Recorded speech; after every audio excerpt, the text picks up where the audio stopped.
Welcome to the Deep Dive. We're here to cut through the noise and get to the heart of major global events. And recently, something pretty significant happened in the Middle East, something that I think surprised a lot of people. Iran launched a direct economic strike against Israel. Yeah, absolutely. And that's what we're diving into today, these really rapidly escalating tensions between Israel and Iran.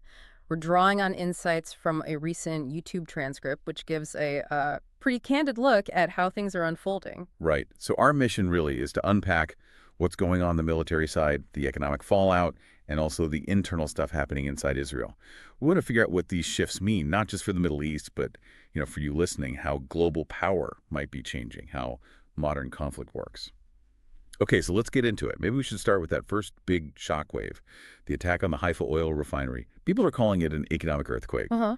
Our source says Iranian ballistic missiles hit Israel's largest refinery, hit it directly, shut it completely down. This wasn't just like a warning shot, was it? No, not at all. It really seems like a strategic knockout blow aimed right at the economy. The precision and the sheer scale of it are what stand out. We're talking, according to the source, an estimated $3 billion in damage. Wow, $3 billion. Yeah, and immediately you saw oil prices jump 40% across Israel, people lining up at gas stations. It hit transportation, industry, everything. And wasn't there something about electricity, too? Exactly. Critically, the power plants couldn't get fuel, so parts of the country actually lost electricity. It really shows how, one targeted hit can just paralyze essential infrastructure. It's not just about the money lost, it disrupts everyday life completely, almost a new kind of warfare. Targeting those economic arteries. Precisely. So, okay, beyond the physical damage, the $3 billion hole, Mm-hmm. what was the message Iran was trying to send here? The sources seem pretty clear on that. Yeah, they were. Iran apparently stated outright this was a response to countries using oil as a weapon, basically exerting pressure. So this was them showing, look, we can hit back economically, not just militarily. A demonstration of capability. Absolutely. And analysts are already saying, this could seriously reshape the Middle East's energy map. It might affect Israel's ties with Arab nations because suddenly those regional oil supplies, the trade routes, they feel a lot less secure. The source described it as a hit to Israel's spine, right? That's the term used, yeah. And it definitely highlights the severity. You saw Prime Minister Netanyahu immediately reach out to the U.S., trying to set up an emergency meeting with President Trump. That tells you how serious they took it. Okay, so that's the external shock. But let's pivot a bit. The sources also talk about significant pressure building inside Israel. What's happening there? Public mood, military morale. Yeah, there's definitely profound discontent brewing, according to the material we looked at. You've got this deepening fuel crisis, problems with essential services, and it's leading to a public outcry. People are starting to question Netanyahu's strategy, apparently. And the sources suggest this could actually lead to, real protests against the government. So challenging the leadership directly. Right. And it's not just the public. The military seems to be under immense strain. Right. The human cost, the soldiers. What did the sources say specifically? Well, despite this supposed ceasefire between Israel and Iran, which, seems fragile at best, the Gaza conflict is still grinding on, and you have thousands of Israeli soldiers who've been fighting continuously. The source mentioned many haven't had leave for 2 years. 2 years. Wow. Yeah. Imagine the physical stress, the emotional toll. It's described as unbearable for them. And there was a specific example mentioned, wasn't there? Uh-huh. About a particular unit. Yes, exactly. Hundreds of soldiers from the Kaf Brigade, they were apparently denied their final leave.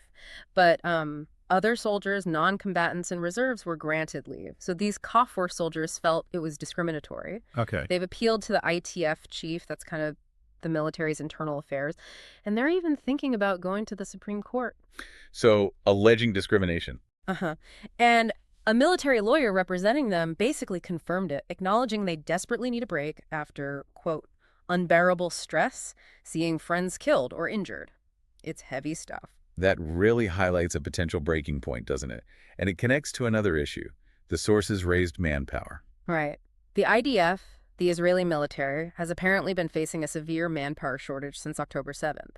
They're struggling to fill a gap of about 10,000 soldiers, and 7,000 of those are needed for combat units. So if you have this widespread discontent, this exhaustion, plus a numbers problem, that could seriously hamper their ability to keep fighting on multiple fronts, right? Iran, Gaza. Absolutely. It really underscores that, even the most advanced military is ultimately about its people and if they're reaching their limit. Yeah. Okay, so while Israel's dealing with these internal pressures, Iran seems to be pushing forward assertively on the world stage. Definitely. The sources talk about Iran claiming very recently, late June 2025, that they seized several advanced Israeli drones. Drones, which ones? Specifically mentioned were the Orbiter 5, which is used for longer surveillance missions, and the Hermes 900, that's a bigger multi-purpose drone. Okay. And they claim they captured these in Iranian airspace. That's the claim, yeah. And it happened just days after Iran arrested agents they said were spying for Israel. So the timing is notable. And what's the significance of capturing these drones? That's Is it just about intelligence?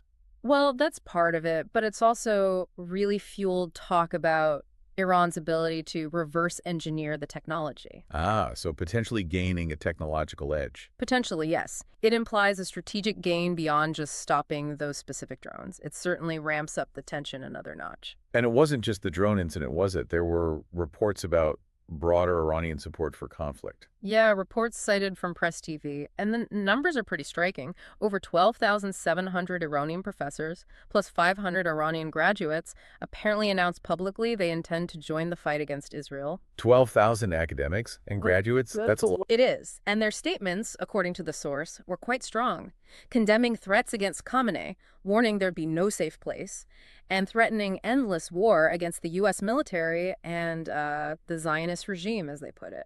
That signals a really deep level of commitment, or at least declared commitment, and a very aggressive stance. Definitely. A major mobilization of rhetoric, if not yet boots on the ground from that specific group. Okay, so let's try and pull these threads together as we wrap up. We've seen Iran land this major economic punch with the Haifa refinery, attack, billions in damage, fuel crisis, hitting Israel where it hurts economically. Right. And at the same time, Israel is facing serious internal strains. Public frustration over daily life disruptions, and really worrying signs about military morale, exhaustion, and manpower after prolonged conflict. While simultaneously, Iran is making these assertive moves, claiming drone captures, potentially boosting their tech, and showing this massive internal declaration of support for confronting Israel and the U.S. It's a really complex, volatile picture. It absolutely is. And that brings us to a final thought, really, for you, the listener. What does all this mean for how wars might be fought in the future? We're seeing conflict play out not just on battlefields, but through hitting economic infrastructure, through maybe cyber attacks, and even through exploiting or creating internal social and military stress. The events we've talked about, drawn from our source, really suggest this multifaceted approach. How might this change things? How might it redefine power and stability in regions like the Middle East when a country's weak spots are suddenly exposed on so many different fronts at once? Yeah, it's a critical question when the fight isn't just military strength versus military strength anymore. Exactly. Something to definitely keep thinking about as these new forms of conflict continue to evolve.